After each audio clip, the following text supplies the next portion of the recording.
Boa tarde, meus irmãos. Tudo bem com vocês? Eu espero sim que esteja tudo maravilhoso. Mas sabemos, não é, que o nosso planeta ainda é um planeta de expiações e provas, embora esteja passando, esteja transitando para um mundo de regeneração.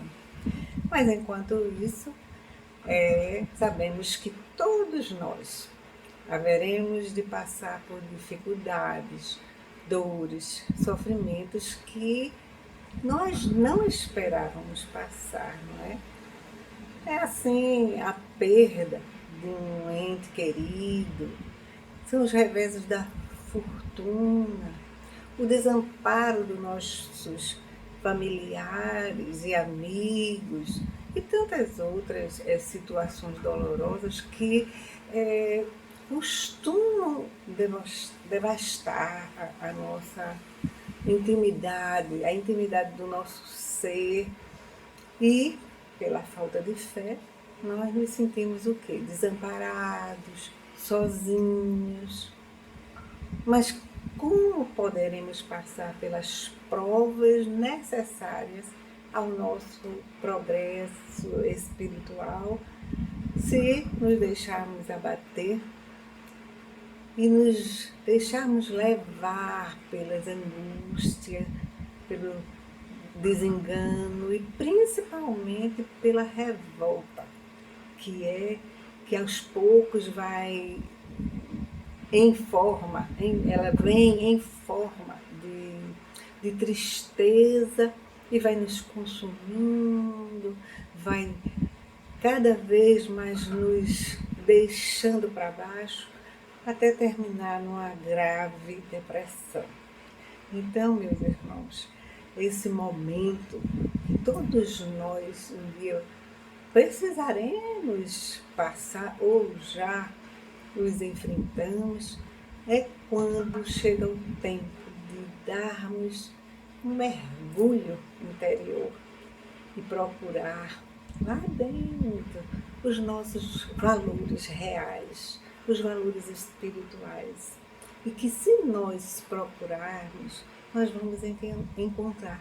Principalmente nós que fazemos parte da doutrina espírita, ou seja, do movimento espírita, que estudamos o espiritismo, porque está tudo aqui, está tudo aqui. Precisamos apenas fazê-lo descer até o coração, até o sentimento, até aquela compreensão maior da vivência, né? E os espíritos benévolos, eles chamam esses momentos de mar alto das nossas existências. É quando aquelas águas profundas dos desenganos nos alcançam e precisamos aprender a nadar para chegarmos até a praia da calmaria, onde alcançaremos a calmaria, sabe onde? Nos braços de Jesus, nos braços do nosso Pai Celestial, nos braços dos nossos queridos amigos espirituais que estão sempre, a todo momento, ali. Nós nunca estamos sozinhos. Precisamos só ter a convicção, a certeza. Então, meus amigos, precisamos nos lembrar sempre de que para sairmos dessas experiências, temos que ter a luta, o trabalho, renovar as nossas forças, confiar, para termos compreensão de que seremos aprovados. Não seremos reprovados se tivermos confiança, serenidade, paz interior, para vivenciarmos o momento doloroso. O momento doloroso é uma aprendizagem, não um momento de revolta, de desespero. O desespero é a mostra de que nós não estamos nos conformando com a vontade de Deus. E a vontade de Deus é sempre a melhor. Mas vamos orar, não é? Fechemos os nossos olhos, mentalizemos nosso amado Mestre Jesus. Senhor Jesus, vinde, ó Mestre, envolvei-nos com a tua luz radiosa, todo o nosso planeta, todos aqueles que sofrem e choram, Mestre. Iluminai as nossas mentes, os nossos corações, para que possamos, Senhor, sempre ter a certeza da Tua presença amorosa junto a cada um de nós. Que nunca, Senhor, nos sintamos sozinhos ou abandonados. Que tenhamos fé e a certeza de que os momentos dolorosos haverão de passar. Ilumina, Mestre, todos aqueles que sofrem e choram. Dai-nos também, Mestre querido, nesta tarde, a inspiração necessária, o auxílio dos Espíritos trabalhadores do bem, para que possamos repassar o conteúdo daquilo que estudamos, Senhor, levando esclarecimento e, quiçá, consolo aos nossos amigos. Fica conosco e que Tua paz sempre reine nos todos os lares e em todos os corações dos nossos irmãos queridos. Muita paz, muita luz, muito amor. Bem, hoje, meus irmãos, nós estamos com a tarefa de falar sobre mediunidade gratuita, que está inserida no livro Evangelho segundo o Espiritismo, no capítulo 26, dai gratuitamente o que gratuitamente recebeste, dos itens de 7 a 10. E no Evangelho de Mateus, capítulo 10, versículo de 1 a 10,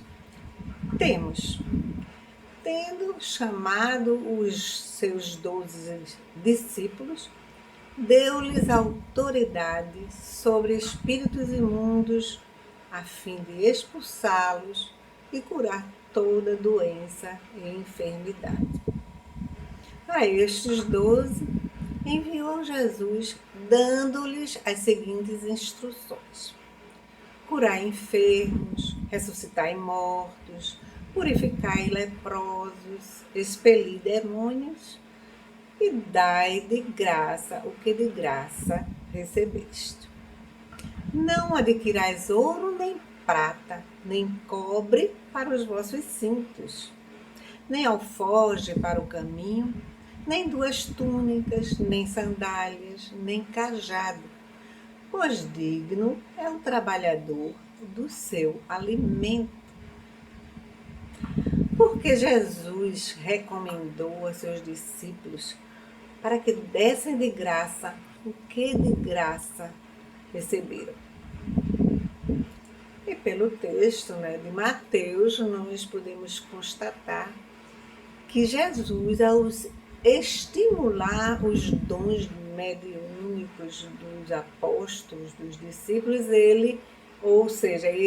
essa capacidade de curar enfermidade do corpo e da alma, ele alertou-os quanto à necessidade deles se resguardarem dos interesses materiais nessa tarefa de levar a boa nova a todos os povos, com a finalidade de lhes mostrar a importância do trabalho do bem, buscando ser generosos, caridosos, assim como terem a Então, a convicção, a compreensão de todo o desinteresse pessoal, porque somente assim, verdadeiramente, eles seriam dignos do bem que estariam praticando. Porque o interesse pessoal, ele está enraizado, ele é decorrente do egoísmo. E o egoísmo é contrário à caridade que Jesus nos ensinou. Kardec, no Evangelho segundo o Espiritismo, no capítulo que estamos abordando hoje, ele diz que, tanto quanto os apóstolos, os médiuns atuais receberam de Deus a mediunidade como um dom gratuito, ou seja, o de serem intérpretes dos espíritos para a instrução dos homens, para conduzi-los à fé e não para vender palavras que não lhe pertencem. Porque a mediunidade, todo o conteúdo que é trazido através da mediunidade não pertence ao médium. São frutos, não são frutos de suas concepções, não são frutos de suas pesquisas e de seus trabalhos. Eles são apenas um intermediário. Né? Então, ele continua dizendo, Kardec, que a mediunidade se prende a uma disposição orgânica da qual todo homem pode estar dotado, como a de ver, ouvir, falar. Então, observamos que a mediunidade não é algo, uma graça dada por Deus a alguns, não. É a mesma coisa como recebemos a nossa visão, a nossa audição. Uns possuem a visão, alguns outros não possuem, por necessidade de cada um. E dizendo ainda que a mediunidade é dada sem distinção, a fim que os espíritos possam levar a luz a todos os lugares, a todas as classes, tanto aos pobres quanto aos ricos, tanto aos sábios para os fortalecer no bem, quanto aos viciosos para os corrigir. E que é uma oportunidade de reabilitação e de evolução para o próprio medianeiro, uma vez que ela é concedida tanto aos dignos quanto aos indignos. E aí nós vemos muitas vezes pessoas ficarem admiradas de Deus ter dotado pessoas indignas, de má procedência, viciosos da faculdade mediúnica, de faculdades mediúnicas assim, muito ostensivas, maravilhosas. Mas justamente isso, Deus deu esta faculdade aos dignos para que esclarecesse aos homens, para que levasse consolo, como Chico Xavier, Divaldo e tantos outros nos trazem. Mas também deu aquelas criaturas necessitadas, transviadas do bem, para justamente ajudarem a eles próprios, porque eles recebem dos próprios espíritos as instruções de como se deve proceder na vida. Né? Então, o fato de se possuir mediunidade não quer dizer necessariamente, ainda dizendo Kardec, que o médium viva em constante e habitual intercâmbio com os espíritos superiores. Não. É simplesmente uma aptidão para servir de instrumento mais ou menos flexível para os espíritos em geral. E o bom médium não é aquele que se comunica facilmente, mas aquele que é bem assistido pelos espíritos superiores e que estão em constante harmonia, sintonia com esses espíritos superiores, espíritos amigos, espíritos do bem, né? E é nesse sentido somente que a excelência das qualidades morais tem tanto poder sobre a mediunidade. Vemos aí a necessidade da moralidade do médium para ele ser um bom medianeiro, para ele ser um bom intérprete dos espíritos superiores. Por caso contrário, ele será intérprete dos espíritos sofredores, muitas vezes tão inferiores quanto ele próprio.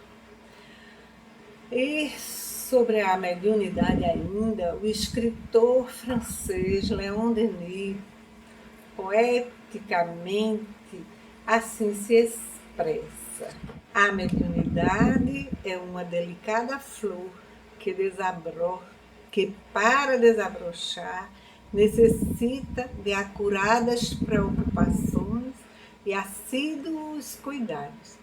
Exige o método. O que é método?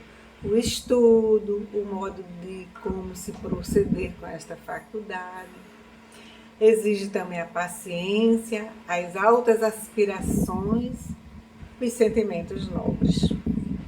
Mercadejar com a mediunidade é dispor de uma coisa que não se é dono, é abusar da boa vontade dos mortos, pô-los a serviço de uma obra indigna deles e desviar o espiritismo de seu fim providencial. Aí está o que Léon Denis fala sobre a mediunidade. Cuidado que deve ter o medianeiro, não é? Ao utilizar esta faculdade, porque Deus deu a faculdade mediúnica ao homem para a sua própria evolução, para que ele possa exercitar o bem em favor dos espíritos sofredores, em favor dos homens, e dessa forma a sua evolução através da caridade, do amor, se fará naturalmente. E Martins Peralva, no seu livro Estudando a Mediunidade, ele enfatiza que podemos e devemos distinguir a mediunidade da seguinte forma: aquela que se exerce em função e dos objetivos superiores, que é a chamada mediunidade com Jesus, e aquela que se exerce em função dos interesses inferiores, que é chamada mediunidade sem Jesus. Então, meus irmãos, podemos dessa forma concluir ainda com Martins Peralva que a mediunidade exercida em nome e sob a responsabilidade do Espiritismo será sempre instrumento de edificação para aquele que a possui. E nunca onde seja exercida em função de objetivos subalternos, tais como realizações de casamento, solução de negócios materiais, obtenção de emprego e qualquer coisa que diga respeito ao nosso cotidiano material, aos nossos interesses materiais. Aí o Espiritismo não orienta dessa forma. Então, porque ele diz ainda que esse tipo de mediunidade, esse tipo de ação dos médiuns, escraviza os espíritos ignorantes aos caprichos deles, não é? Dos médiuns, que então haverão de sofrer assédio desses mesmos espíritos, transformando essas criaturas, esses médiuns, em verdadeiros obsidiados, que é isso que acontece em muitas ocasiões. Quem utiliza dessa forma a mediunidade a fim de ganhar, principalmente dinheiro, a fim de se preocupar só com coisas banais, fúteis, se tornam obsidiados desses espíritos. Mas que podem ainda, Martins Peralva retirou isso do livro Mecanismos da Mediunidade, de André Luiz, e o mentor espiritual de André Luiz diz que podem ainda eles virem a se encontrar com essas entidades após a desencarnação. E aí continuar sofrendo a perseguição desses espíritos por muito tempo e levando muito sofrimento. E ainda mais, em futuras reencarnações, receber esses espíritos como filhos. Por quê? Porque eles não desviaram esses espíritos para o mau caminho. Então, eles precisam, em futuras encarnações, darem aquilo que eles negaram a esses espíritos, a orientação, amor e respeito. Então, meus irmãos, isso é uma coisa muito séria, não é uma coisa simples, não é algo banal, não. É muito sério, porque os espíritos não estão ao nosso dispor para frivolidades. Vamos agora trazer para vocês, meus irmãos, um exemplo contido no livro Os Mensageiros, de André Luiz, desse tipo de médium que fala em suas tarefas. No capítulo 8, o desastre de Acelino. E Acelino fala a André Luiz sobre a queda que ele experimentou. E ele disse que partiu do nosso lar com um valioso patrimônio de instruções e que a própria ministra da comunicação, ela presidiu em pessoa as medidas que seriam atenientes à sua tarefa, né? E que não faltaram providências para felicitá-lo na saúde do corpo, como no equilíbrio mental. Ele formulou grandes promessas aos mentores na hora da partida, e ele foi renascer numa das grandes cidades brasileiras. Diz que o casamento estava inserido no programa dele e que Ruth, a sua esposa, haveria de ajudá-lo em sua tarefa. Mas aos 20 anos ele foi chamado para a tarefa mediúnica e recebeu um enorme amparo dos benfeitores invisíveis.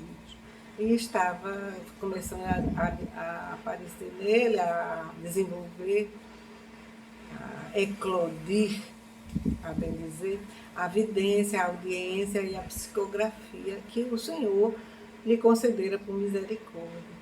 Mas que, apesar das lições maravilhosas do Evangelho e a alegria imensa de que ele, a princípio, se ficou, ele disse que não começou a pensar em ter ganhos com aquela tarefa, né? Ganhos materiais.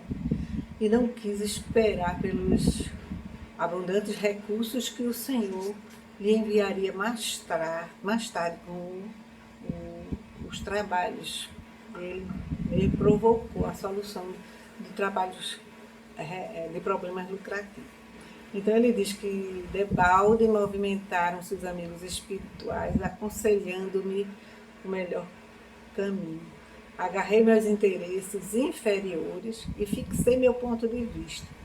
Ficaria definitivamente por conta dos consulentes.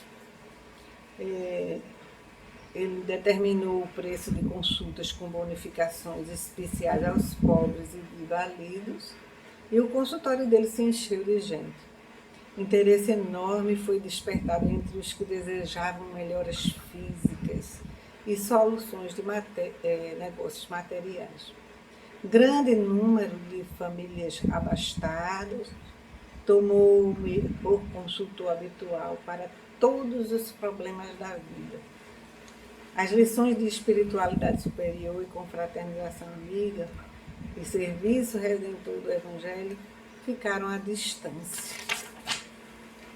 Diz que o que se interessava mesmo era pela concorrência comercial e ligações humanas ilegais, legais ou criminosas, os caprichos apaixonados, os casos de polícia de todo um cortejo de misérias. Em suas experiências, aconteceu, nessas experiências menos dignas, transformara-se completamente a paisagem espiritual que me rodeava, claro, não é? Então ele só estava sintonizando com espíritos que tinha essa afinidade com ele. A força de me cercar de pessoas criminosas por questão de ganho sistemático, as baixas correntes mentais dos inquietos clientes encarceraram-me em sombria cadeia psíquica. Oh, isso é uma obsessão terrível. E diz que, André Luiz diz que quando ele estava narrando isso, ele encheu os olhos de lágrimas, seus olhos ficaram vermelhos e se estamparam no fundo dos seus olhos um horror ao seu próprio procedimento. Daí a Celino continua explicando que a morte chegou e arrancou-me a fantasia. Desde o instante da grande transição, a ronda escura dos consulentes criminosos que me haviam precedido no túmulo rodearam-me e aclamaram palpites e orientações de natureza inferior.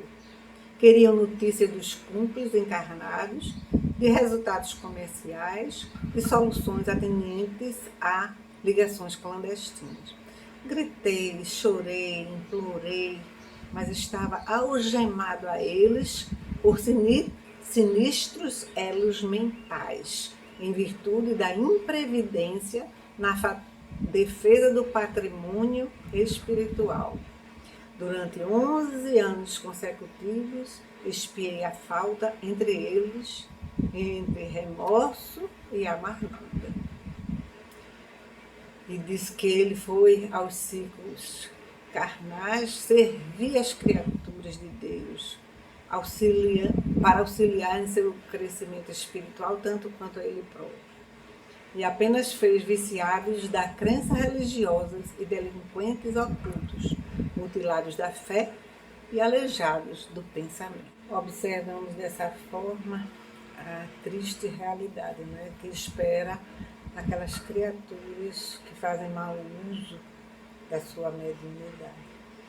Mas queremos lembrar só uma pequena adendo aqui, que por bens espirituais nós não devemos circunscrever apenas a mediunidade, não.